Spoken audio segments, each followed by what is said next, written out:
جہنم کی پاتے رہیں گے، نہ وہ جہنم میں مریں گے نہ وہ زندہ رہیں گے، بس ہمہ وقت سزا میں رہیں گے۔ اور اسی طرح مومن لوگ متقی پرہیزگار جنت میں جائیں گے، وما هم منها بمخرجین، وہ کبھی بھی اس جنت سے نہیں نکالے جائیں گے۔ سبحان اللہ۔ نبہ عبادی، اللہ رب العزت فرمایا میرے بندوں کو خبر دو، نبہ عبادی، میرے بندوں کو خبر دے دو، انی انا الغفور الرحیم، بے شک میں ہی ہوں بخشنے والا مہربان۔ اللہ پاک فرماتا ہے کہ میرے بندیاں نوں کہہ دیو تہاڈی بخشش تے اللہ دے کول ہی ہے نا، سانوں کس نے بخشنا ہے؟ اللہ پاک۔ انی انا الغفور الرحیم، نبئ عبادی، میرے بندوں کو خبر دے دیو، انی انا الغفور الرحیم، بے شک میں ہی ہوں بخشنے والا مہربان۔ اور کسی سے کوئی ڈرنے کی بات نہیں ہے، ہمارا معاملہ اللہ پاک کے ہاتھ میں ہوگا،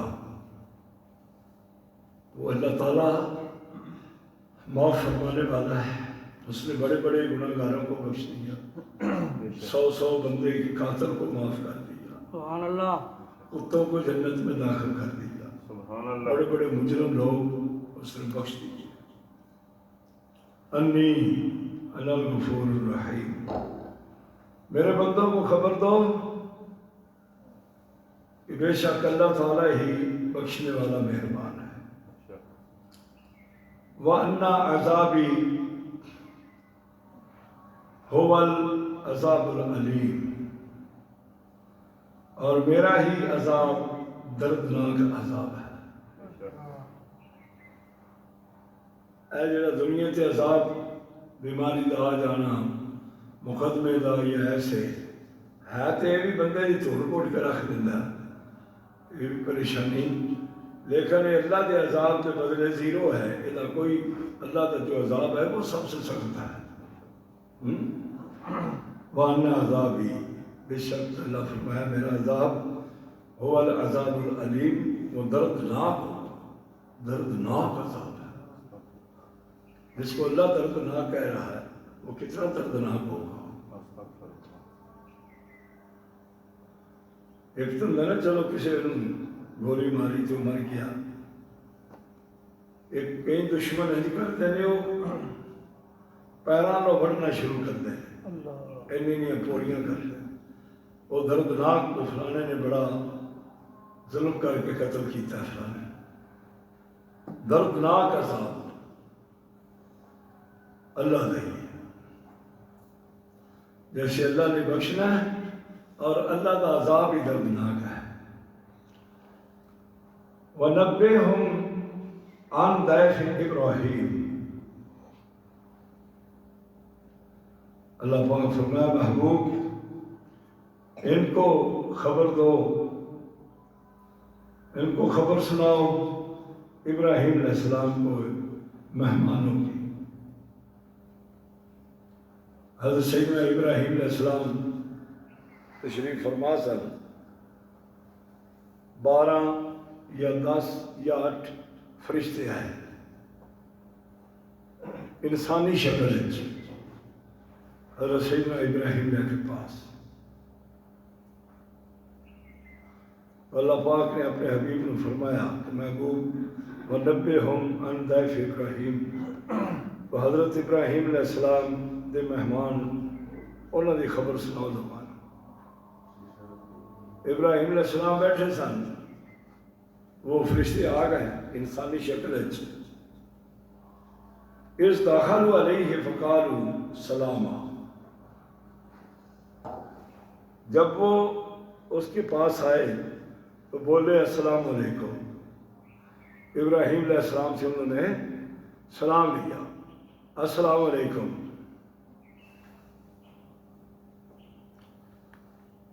سلام دعا کے بعد وہ بیٹھ گئے. حضرت سیدنا ابراہیم علیہ السلام بہت بڑے مہمان نواز سن. سبحان اللہ. جب وہ کھانا وغیرہ کھانے سن تو مہمان کی تلاش بڑی دور نکل جاتے سن. بہت دور جا کے مہمان نے ڈھونڈ کے لیا اپنے نال بٹھا کے کھانا کھلانا. جس دن انہوں نے کوئی مہمان انہوں نے ڈیرے سے نہ ہونا این ڈھونڈ کے لیا کے کھانا کھانا. نہیں تو ہما وقت ہی ادھر مہمانوں کو پتا سی لوگوں نے اتوں لنگر مل جاتا ہے, اتوں پانی لب جاتا ہے, اتنے سکون مل جاتا ہے. تو لوگوں کا بڑا ہجوم ہما وقت ہی اتنے رہتا سی. ایک بار سیدنا ابراہیم علیہ السلام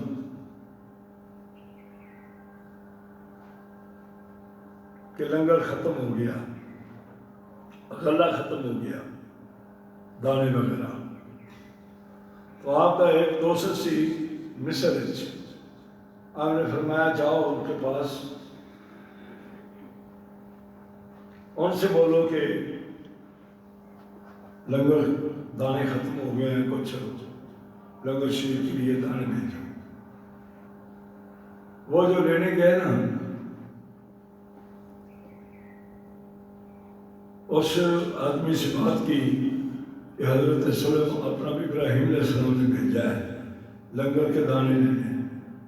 اس نے کہا بھائی میری طرف بھی قحط پہ گیا ہے, اگر حضرت ابراہیم علیہ السلام کی ذات کے لیے معاملہ ہوتا بوری دو بوری تمہیں دیتا, ادھر تو اتنا روزانہ لنگر پکتا ہے, میرے پاس اتنی نہیں ہے. وہ سمجھدار لوگ تھے, واپس لوٹے. انہوں نے کہا کہ اگر یہ بورے ہم لوگ خالی لے گئے نا, اونٹوں پہ لاتے ہوئے بورے تھے, تو وہ جو ادھر بیٹھے ہیں موسیٰ علیہ السلام کے پاس لنگر کھانے والے, وہ یہ خالی بورے دیکھ کے بے ہوش ہو جائیں گے, گش کھا جائیں گے کہ کتنے دنوں سے آس لگائے بیٹھے تھے, لنگر ہی نہیں ہے. تو اب یہ لوگ ہرس میں بیٹھے ہیں کہ آٹا وغیرہ دانے وغیرہ لینے گئے ہوئے ہیں. تو لہٰذا خالی بورے لگانے سے لے جانے سے بہتر ہے کہ ان میں نہ ریتا بھر کے لے جائیں گے, کہ ان کو پتہ چلے کہ کچھ لے آئے ہیں. انہوں نے وہ بورے جو تھے نا خالی, وہ پورے رنگ کے ریتا بھر لی اور اونٹوں پہ لاد لی. جب حضرت ابراہیم علیہ السلام کے پاس وہ پہنچے نا اونٹ لے کے, وہ لوگ جو بیٹھے ہوئے تھے بھوکے جنہوں نے کھانا کھانا تھا, لوگ خوش ہو گئے کہ بورے بھر بھر کے آ گئے ہیں. ان بوروں میں تو ریت تھی. جب وہ بورے لنگر کھانے میں اتارے گئے ریت کے بھرے ہوئے, تو حضرت سیدنا ابراہیم علیہ السلام تو سوئے تھے. حضرت بی بی سیرہ رضی اللہ تعالیٰ عنہا جو ابراہیم علیہ السلام کے چاچے کی بیٹی تھی, ان کے نکاح میں تھی, مومنہ تھی, انہوں نے فرمایا اپنی وہ جو کام کرنے والی تھی جلدی جلدی سے جاؤ وہ بورے کھولیں, اگر آٹا ہے تو آٹا گوندیں, دانے ہیں تو ان کو جلدی سے پیسیں تو مہمانوں کے لیے کھانا بناؤ. وہ جو ریت کے بورے تھے جب کھولے گئے تو اللہ تعالیٰ کی قدرت سے وہ آٹے کے بھرے. سبحان اللہ, اللہ پاک. اور وہ کھانا پکنا شروع ہو گیا. گھی کے ساتھ پراٹھے پڑنے شروع ہو گئے. جب دیسی گھی کے پراٹھے بنتے ہیں نا دور تک خوشبو جاتی ہے، دور تک خوشبو جاتی ہے ان کی. وہ پراٹھے بننے ہیں، ڈیرے میں خوشبو گئی پراٹھوں کی تو ابراہیم علیہ السلام بھی اٹھ پڑے. آپ گھر تشریف لے ہیں، آ کے سیدہ حاجرہ رضی اللہ تعالیٰ عنہ نہ سیدہ سیرہ رضی اللہ تعالیٰ عنہ سے فرمانے لگے کہ یہ آٹا آپ نے کہاں سے لیا ہے؟ وہ بولی کہنے لگی جس دوست کے پاس آپ نے بھیجا ہے لینے کے لیے اسی نے بھیجا ہے. تو ابراہیم علیہ السلام نے ایسے انگلی کا اشارہ کیا، فرمایا اس دوست نے نہیں بھیجا، اس دوست نے بھیجا ہے. سبحان اللہ. تو پھر اس وقت ہی اللہ تعالیٰ نے ابراہیم علیہ السلام خلیل اللہ کا لقب دے دیا کہ ابراہیم میرا خلیل ہے. آج بھی ہر بندہ حضرت ابراہیم خلیل اللہ ہی کہہ کے پکارتا ہے. یہ ساری بات ہے. اللہ پاک نے فرمایا وَنَبِّئْهُمْ عَنْ ضَيْفِ إِبْرَاهِيمَ، اے میرے محبوب ابراہیم علیہ السلام کے مہمانوں کی بات سنو. وہ 12 یا 10 فرشتے 8 ابراہیم علیہ السلام کے پاس آئے انسانی شکل میں. اس دخلوا علیہ فقالوا سلاما، تو سلام لیا گیا ان سے. ابراہیم علیہ السلام نے جلدی سے نہ بچڑے کا گوشت بھون کر جیسے کباب بنتے ہیں، کباب کی شکل میں حضرت سیدنا ابراہیم علیہ السلام نے وہ بھونا ہوا گوشت ان کے آگے رکھا کہ یہ کھا لیں گے. کھائیں، کیونکہ آپ بہت بڑے مہمان نواز تھے.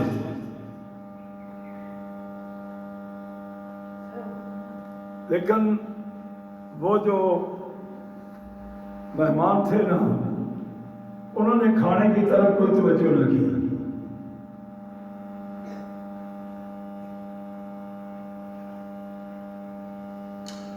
قال انا منکم واجلون، تو حضرت ابراہیم علیہ السلام نے فرمایا کہ مینوں تواڈے کولوں ایویں خوف جا ڈر جا لگ رہا ہے، تواڈے والوں میں فکر مند ہو گیا کہ تساں نے کوئی کھانے والے توجہ نہیں کی. یا یہ کھانا میرا خراب ہے، صحیح نہیں ہے، یا تسی کو میرے دشمن میرے نال لڑنا آئے ہو. کیونکہ جڑے بندے نے لڑنا ہوگا وہ بھی کھانا پھر نہیں کھاتا اتوں. جی میں جتنے کسی نے رشتہ کرنا ہوئے نہ پسند ہوئے تو اگلے پانی بھی نہیں پیندے. تسی میرے نال لڑنے آئے ہو، تمہیں میرا کھانا پسند نہیں آیا، یہ کھانا میرا خراب ہے میرے. قالوا، بولے وہ فرشتے، انہوں نے کہا لا توجل، ڈریے نہیں ہم سے. ابراہیم علیہ السلام خوف زدہ نہ ہوئے، ڈرے نہ. انا نبشرک بغلام علیم، ہم آپ کو ایک بیٹے کی لڑکے کی بشارت دیتے ہیں.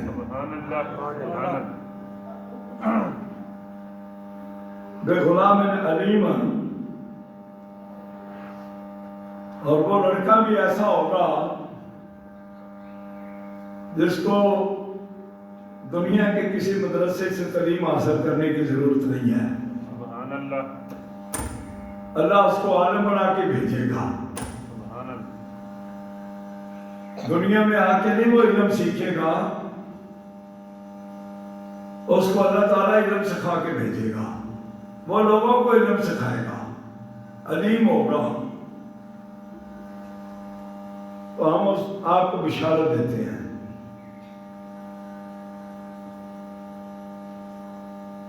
سیدنا ابراہیم علیہ السلام نے فرمایا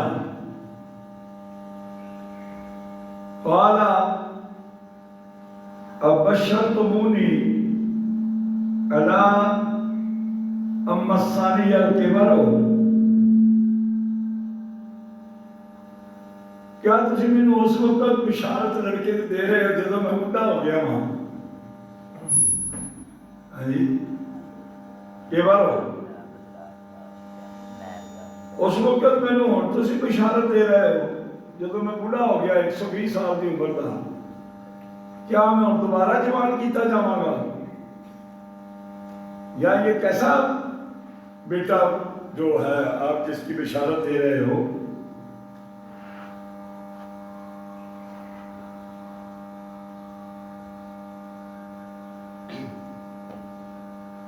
یعنی جس نے ابراہیم علیہ السلام نے خوف کھادا نا انہوں کو، اس نے انہوں نے دس دیتا بھی اسی فرشتے ہیں اللہ تعالیٰ کی طرف آئے ہیں، تین بیٹے کی بھی بشارت ہے، اور پتہ سی فرشتے کو کھانا نہیں کھاندے۔ تو انہوں نے جب بیٹے کی بشارت دیتی نا، اِنَّا نُبَشِّرُكَ، آپ کو خوشخبری دیتے ہیں غلام علیم، اور ایک بڑے اچھے لڑکے کی جس کو اللہ پڑھا کے بھیجے گا، وہ دنیا میں کسی درس میں نہیں پڑھے گا۔ جتنے بھی نبی اللہ آئے ہیں ان سبھی کو اللہ نے پڑھا کے بھیجا ہے، کسی نبی نے دنیا میں آ کے کسی استاد سے نہیں پڑھا، کسی نبی کا دنیا میں کوئی استاد نہیں ہے۔ جتنے نبی 1,24,000 آئے ہیں نا، سب کا استاد اللہ پاک ہی ہے۔ ہمارے نبی پاک کا بھی استاد کون ہے؟ اللہ پاک ہی ہے، اور رسول اللہ صلی اللہ علیہ وسلم نو اللہ پاک ہی پڑھایا ہے۔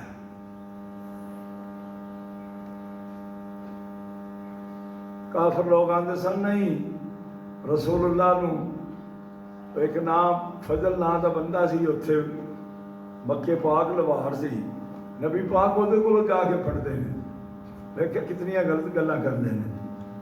یا انہاں دیوبندیاں نے اپنی کتاباں چ لکھیا ہے کہ نبی پاک صلی اللہ علیہ وسلم نے جدوں اردو پڑھیا تو ادو ساڈے مدرسے دیوبند دے چاہ پہ پڑھیا سی۔ لے پاگل نہ ہون تے اردو دے بیٹھے، انہاں نے لکھیا اپنی کتاباں چ، لیکن کسی نبی نے بھی دنیا تے آ کے کسی استاد کو ایک گھر بھی نہیں پڑھیا، بلکہ پڑھایا سارے نو۔ سبحان اللہ۔ نبیوں نے آ کے سارے نو تبلیغ کیتی ہے، سارے نو پڑھایا ہے، کسی کو پڑھیا نہیں پڑھیا۔ جب یہ گل فرشتیاں نے کہہ دیتی ابراہیم علیہ السلام نے، تو آپ نے فرمایا قال ابشرتمونی، کہ میں نے اس وقت تسی بشارت دین ڈائے ہو الا ام مسنی الکبر، جدو میں بڈھا ہو گیا ہوں، ہونے کہ میں بچہ پیدا ہوئے گا، میں دوبارہ جوان کیتا جاواں گا، بیوی ہے میری وہ بات ہو چکی ہے، 120 سال کی میری عمر ہو چکی ہے، تو بیٹا کیسے میرے پیدا ہونا ہے؟ فَبِمَا تُبَشِّرُونَ، کس چیز کی مجھے بشارت دیتے ہو؟ یہ حضرت سیدنا ابراہیم علیہ السلام نے انہاں فرشتیاں نال گل بات کی تھی۔ کل درس آپ لوگوں کو آگے سناؤں گا کہ وہ فرشتے جو آئے تھے انہوں نے ایک تو یہ ان کو خوشخبری دی، دوسرے نمبر پہ انہوں نے وہ حضرت لوط علیہ السلام کی بستیوں کو غرق کیا۔ آپ درود شریف پڑھیں، میں تھوڑی تفصیل سناؤں۔ الصلاة والسلام عليك يا سيدي يا رسول الله وعلى آلك وأصحابك يا سيدي يا حبيب الله. الصلاة والسلام عليك يا سيدي يا رسول الله وعلى آلك وأصحابك يا سيدي يا رحمة للعالمين. الصلاة والسلام عليك يا سيدي يا رسول الله وعلى آلك بڑے بڑے سارے سلام پڑھے دروشی بڑے سارے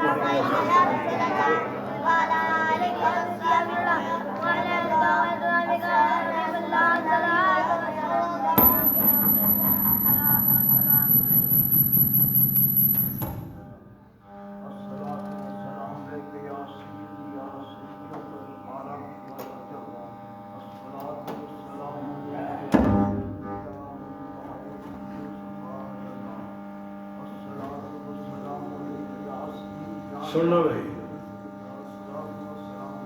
یہ کل والی تفسیر تھوڑی سی میں آپ سنانے کا ہوں۔ ابلیس کے سوال و کلام کے بعد رب تعالیٰ نے اپنے مخلص بندوں کی نشاندہی فرماتے ہوئے فرمایا یہی ہے، یعنی سجدہ آدم اور ادب انبیاء اولیاء، احترام حکم پروردگار یا عقائد حقانی پر قائم ہونا، راستہ میری طرف یا میری حفاظت و محبت و رعایت میں یا میرے کرم پر واجب ہے۔ اس راستے کی حفاظت کرنا مضبوط ہے یا ہمیشہ قائم رہنے والا ہے یا سیدھا ہے۔ جس وقت باری تعالیٰ نے ابلیس کو یہ جواب بند فرمایا، اس وقت تمام ملائکہ سجدے میں پڑے ہوئے تھے، اس لیے ہاذا کا اشارہ اسی سجدہ ریزی کی طرف ہوا کہ یہ ہے میرا راستہ، جو اسی راستے عاجزی مسکینی اختیار کرے گا اور رب تعالیٰ کے ہر حکم کے سامنے بلا چون و چرا جھک جائے گا، بے شک وہی میرے بندے ہیں سبحان اللہ جن کی عظمت کرو کر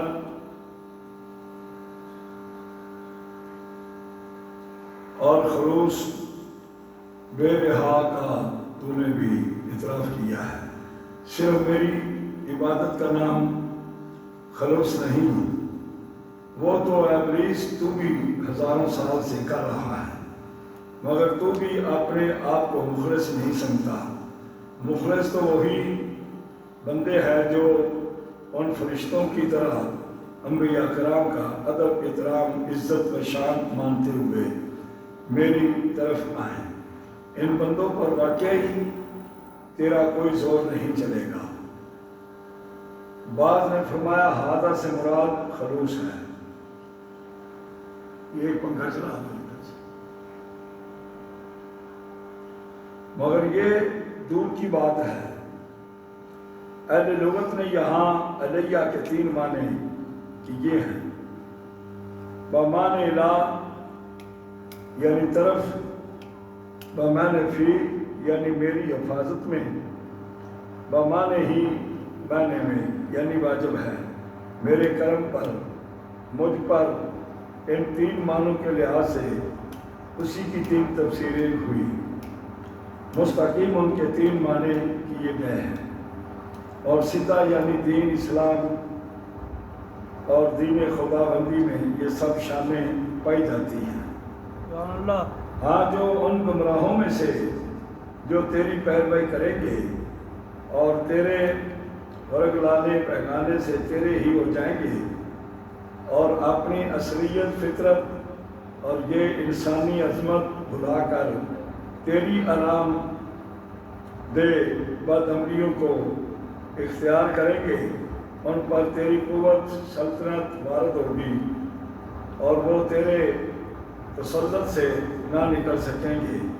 ایک تفسیر یہ بھی کی گئی ہے کہ اے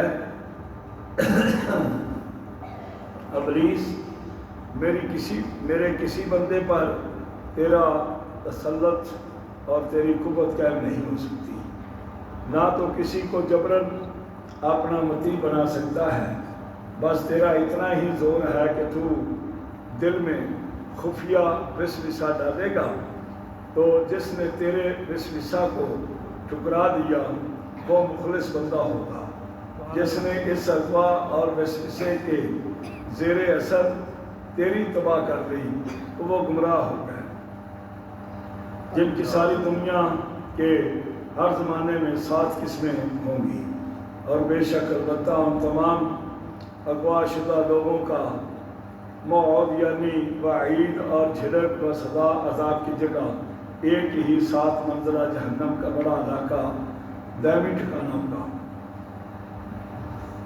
اس پوری جہنم کے 7 دروازے ہیں جو موجودہ فلیٹ کی شکل میں اوپر نیچے ہر منزل پر ایک دروازہ ہے، اور ان 7 قسم کے گناہوں کے لیے درجہ بدرجہ تقسیم کیے ہوئے ہیں۔ اسی طرح پہلی منزل نار کی، جس میں فاسق مسلمان بھی گناہوں کو جلانے کے لیے رکھے جائیں گے اور وہیں سے شفاعت کے ذریعے نکالے جائیں گے۔ دوسرا جہنم لازمہ، اس میں عیسائی کافر داخل کیے جائیں گے۔ تیسرا جہنم حتمہ، اس میں یہودی کفار رکھے جائیں گے۔ چوتھا جہنم سعیر، اس میں آسمان اور چاند سورج ستاروں کے پجاری ہوں گے۔ پنجواں وادی سقر، جس میں آتش پرست ہوں گے۔ چھٹا حجیم، جس کے 2 حصے ہیں، دوسرے حصے کا نام ہے زمہریر یعنی برفانی ٹھنڈک، اس میں پہلے میں بت پرست اور دوسرے میں تحریہ کفار۔ 7واں جہنم حاویہ، اس کو حامیہ بھی کہتے ہیں، اس میں منافقین کا ٹھکانہ ہوگا۔ اس سارے علاقہ کا نام جہنم ہے، اسی لیے لہا کی طرف سے 7 ابواب کی اضعاف کی گئی ہے۔ بعد نے کہا کہ جہنم میں ایک طبقے اور باب کا نام ہے، اس کے علاوہ 6 ہیں، مگر آیت کے اضافت سے یہ بات درست نہیں لگتی۔ سب جہنم پہلے ہی مکمل تیار کر دی گئی ہے۔ اے ابلیس، یہ تو تیرے کہنے لگنے والوں کا بدترین ذلت والا حال ہوگا، لیکن جن مخلصین کو تو گمراہ اغوا نہ کر سکے گا وہ مقام تقوی حاصل کر کے ہمارے متقی بن جائیں گے۔ ان کا اخروی دائمی حال اس شان و عظمت کا ہوگا کہ بے شک تمام متقین جنتوں اور باغوں کے چشموں میں ہوں گے۔ جہنم تو اوپر نیچے 7 منزلوں میں ہے، اور سب منزلیں ایک برابر لمبی چوڑی بنائی گئی ہیں۔ سب سے پہلی منزل طبقہ نار ہے، اس کی چھت پل صراط ہے، اور پل صراط جنت کے دروازے سے یا بیرونی میدان سے جڑا ہوا ہے، مگر جنت سب ایک ہی گھر ہے۔ ہاں البتہ اس میں جو بارے اور بالا خانے ہیں جو درجہ بدرجہ متقین، صالحین، صدیقین، شہداء اور انبیاء کے قیام گاہ ہیں۔ پہلے داخلے پر فرشتے کہیں گے یا رب تعالیٰ کی طرف سے سہانہ پیغام آئے گا کہ داخل ہو جاؤ تم ان جنتوں میں سلامتی مبارک باتیوں خوشخبریوں کے ساتھ، یا السلام علیکم کہتے ہوئے اور سنتے ہوئے ہر طریقے کی امن والے ہو کر۔ حدیث پاک میں ارشاد آیا کہ دخول جنت کے وقت رب تبارک و تعالی مجدہ کی طرف سے 4 بار خوشخبریاں سنائی جائیں گی۔ سبحان اللہ۔ پہلی خوشخبری کہ اب تک تندرست رہو گے، جنت میں جی تندرست رہو گے، بیمار نہیں ہو گے، کبھی بھی کسی بھی بیماری میں مبتلا نہ ہوں گے۔ دوسری بشارت ہے ہمیشہ زندہ رہو گے، کبھی موت نہ آئے گی۔ تیسری بشارت اللہ تعالیٰ کی طرف سے ہوگی کہ ہمیشہ جوان رہو گے، کبھی بڑھاپا نہ آئے گا۔ چوتھی بشارت ہوئے گی کہ ہمیشہ قائم اور سکونت میں رہو گے، کبھی جنت سے نکالے نہ جاؤ گے۔ یہ جنت ان سب کے لیے آرام کے اعتبار سے مثل مہمان خانہ ہوگا اور رہائش کے اعتبار سے دائمی ملکیت ہوگی، اور ہم جنتیوں کے سینوں سے یا ان کے باطنوں میں سے ہر قسم کی گندگی، میل کچیل دور پھینک دیں گے، اور اسی طرح نہ دماغ میں ایک دوسرے کے لیے تکبر، نہ عقل میں فتور، نہ طبیعت میں نفرت، نہ دل میں حسد و بغض، نہ پیٹ میں گندگی، نہ کلیجے میں غصہ۔ محققین فرماتے ہیں کہ جنتی جسموں میں 4 عضو نہیں ہوں گے۔ نفس امارہ نہیں ہوئے گا، پتا نہیں ہوگا، اوجڑی نہیں ہوگی، دوبر یعنی نیچے کا سوراخ ایک قول ہے وہ بھی نہیں ہوگا۔ ایک قول ہے کہ جب پل صراط سے گزر کر بخیریت تمام متقی جنتی دروازہ جنت پر پہنچیں گے تو کچھ لوگوں کو اپنے دنیا کے مخالفین کو دیکھ کر غصہ یا حسد آئے گا، تو رب تعالیٰ اپنی تجلی رحمت سے اس کو ختم کر کے رحمت سکون سے بھر دے گا۔ سبحان اللہ۔ مولا علی شیر خدا رضی اللہ تعالیٰ عنہ فرماتے ہیں، فرمایا کہ میں اور عثمان غنی، طلحہ و زبیر رضی اللہ تعالیٰ عنہم ان میں سے ہی ہوں گے۔ سبحان اللہ۔ واہ۔ اور ہماری آپس کی رنجیدگیاں وہاں ہی ختم ہوں گی۔ بعد میں فرمایا کہ چونکہ نزاع فعل ماضی ہے، اسی لیے اس سے مراد اسلامی محبت اور بھائی بندی ہے، اور وہ عداوتیں دور کرنا مراد ہے جو دور جہالت کے صحابہ کرام میں تھی، پھر اسلام لانے سے ختم ہو گئی۔ مگر یہ قول درست نہیں، اس لیے کہ یہ آیت عمومیت تا قیامت متقین کے لیے ہے، مگر اس قول سے تخصیص ماننی پڑے گی۔ نیز فعل ماضی بمعنی مستقبل ہے اور یقینی ہونے کی بنا پر فعل ماضی لایا گیا، گویا کہ ایسا ہو ہی گیا۔ دنیا میں بہت طریقوں سے مسلمان آپس میں حسد و بغض رکھتے ہیں، مگر دخول جنت کے وقت سب ختم کر دیا جائے گا، اور کسی کے دل میں کسی کا مقام و مرتبہ دیکھ کر یا نعمتوں کی کثرت دیکھ کر حسد یا رشک پیدا نہ ہوگا، بلکہ سب بھائیوں کی طرح محبت کریں گے۔ یہ بھائی ہونا صرف محبت کے اعتبار سے ہوگا، ورنہ چھوٹے بڑے کا ادب و احترام اور مدارج وہاں بھی ہوں گی۔ اسی طرح اولاد والدین کا بھی امتیاز ہوگا، نور کی طرح سنہری تختوں پر بیٹھا کریں گے، اگرچہ بعض جنتی بعض سے بڑے فاصلے پر ہوں گے، مگر کسی کی طرف کسی کی پیٹھ نہ ہوگی، کیونکہ پیٹھ کرنا بے ادبی اور بے مروتی کی نشانی ہے۔ اگر کبھی کسی دور والے سے ملنے کا ارادہ ہوگا تو تخت پر ہی بیٹھ کر خواہش کریں گے، اور تخت چل کر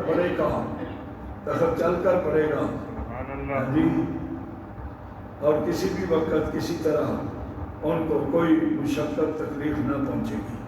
اور سب سے زیادہ خوشگوار تو ان کے لیے یہ سچی خوشخبری ہے کہ وہ تمام جنتی اس جنت، اس آرام دہ زندگی اور اس راحت بخش سکون سے کبھی بھی نکالے نہ جائیں گے۔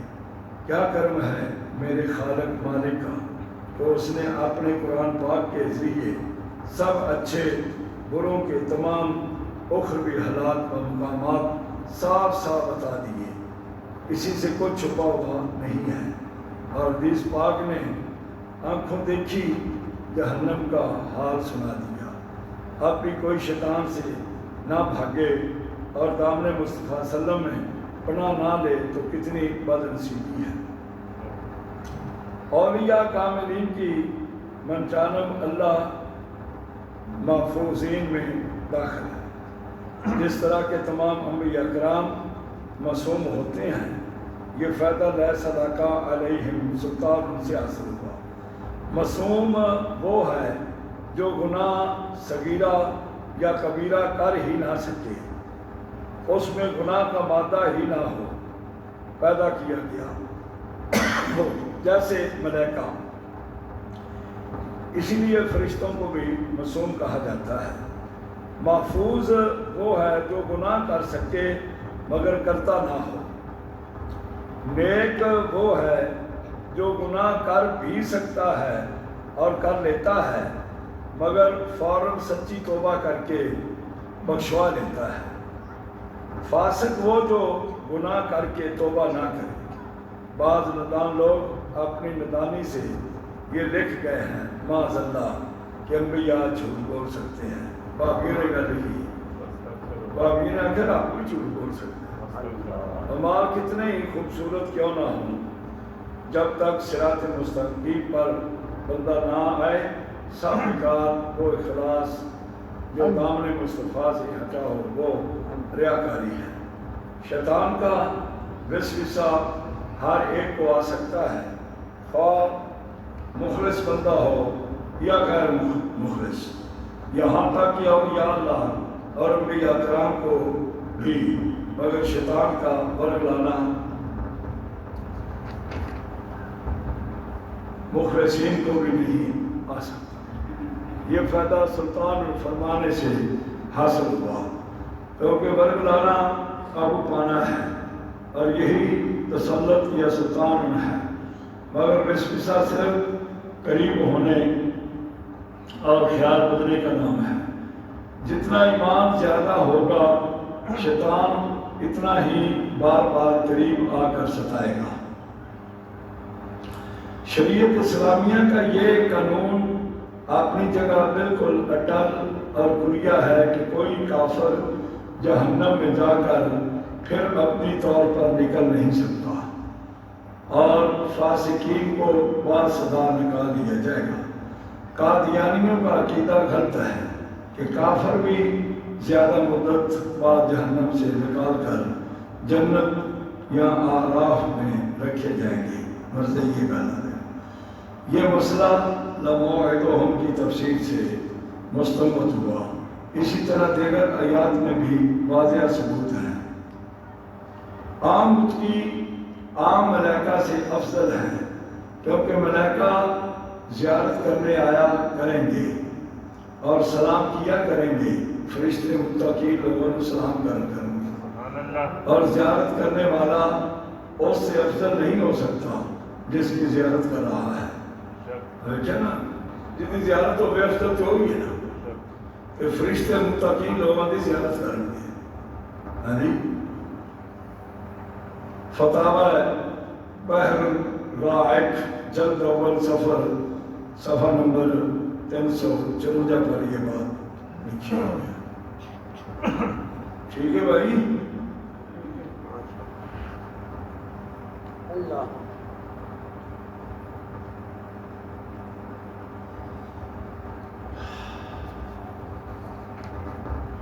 کتنے منٹ رہ گئے ہیں جماعت؟ 2-3 منٹ۔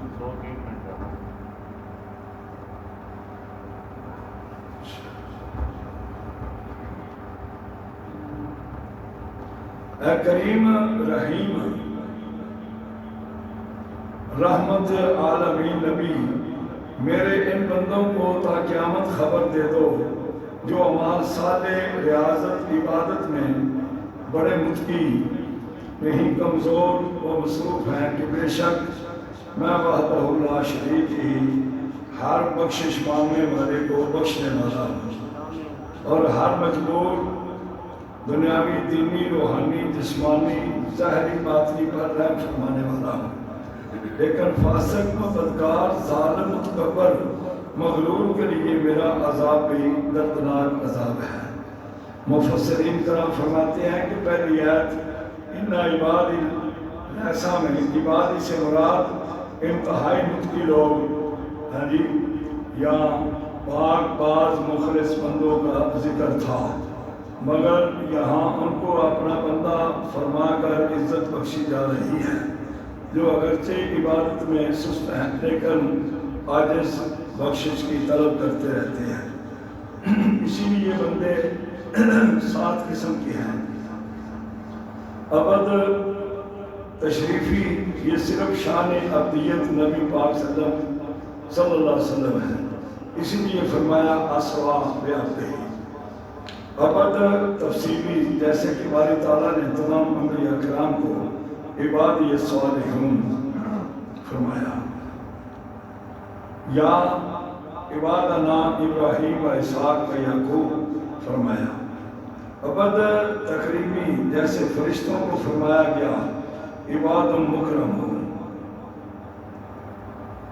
ابد اخلاص جیسے ابھی بھی عبادہ کا منہم المخلصین سورۃ ہجر میں آیا۔ ابد الاقراری جیسے یہاں گناہگار کو 90 عبادی فرمایا گیا۔ ابد ایمانی جیسے تمام مسلمان صرف کلمہ پڑھتے ہی اس کے بندے بن جاتے ہیں، اعمال ابھی بعد میں ہوں گے۔ ابد ملکیتی و میں نے لونڈی غلام جیسے تمام مخلوق عرشی فرشی جمادات نباتات حیوانات کا کافر و مومن سب اللہ کے بندے ہیں۔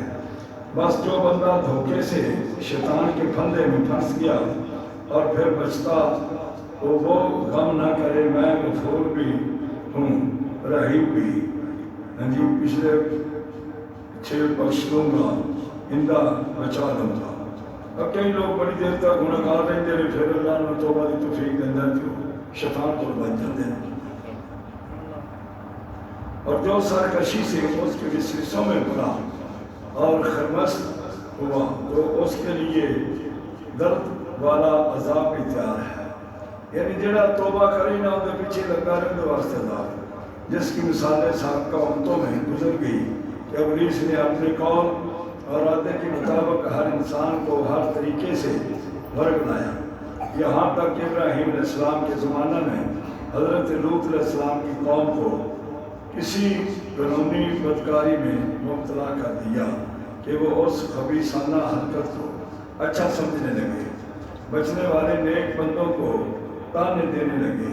تو پھر ہم نے ان میں سے نیک بندوں پر کس طرح غفاریت اور حمیت فرمائی اور بدخصلت لوگوں کو کیسا سخت عذاب دیا۔ لہذا اے پیارے نبی، ان مغروروں کافروں کو ہمارے ان عذاب لانے والے 12 فرشتوں کا واقعہ سنائیے جو انسانی مہمانوں کی شکل میں حضرت ابراہیم علیہ السلام کے پاس آئے تھے۔ ایک اور میں 3 فرشتے تھے، ایک اور میں 7، ایک اور میں 10 تھے۔ جبرائیل علیہ السلام کی عادت میں حاضر بارگاہ کھڑے ہوئے اور اس طریقے سے بے وقت بے اجازت آئے کہ ابراہیم علیہ السلام جلدی میں پہچان ہی نہ سکے، اور اسی طرح اچانک آنے میں منشا باری تعالیٰ بھی یہی تھا کہ پہچاننے نہ جا سکے۔ حضرت ابراہیم نے جب آتے دیکھا تو کیونکہ کھانا پہلے ہی تیار تھا، دسترخوان نبوت بچھا تھا، فرمایا یہ تلا ہوا بچڑے کا گوشت کھائیں گے، مگر کسی نے کھانے کی طرف توجہ نہ دی، فقط السلام علیکم بول کر ایک طرف کھڑے ہو گئے۔ حضرت ابراہیم کے پاس تو روزانہ کئی سینکڑے مہمان آتے جاتے کھاتے پیتے تھے، مگر اسی طرح کبھی نہ دیکھے تھے، کھانے کی بات ہی نہیں کرتے۔ آپ سخت حیران بھی ہوئے اور فکر مند بھی۔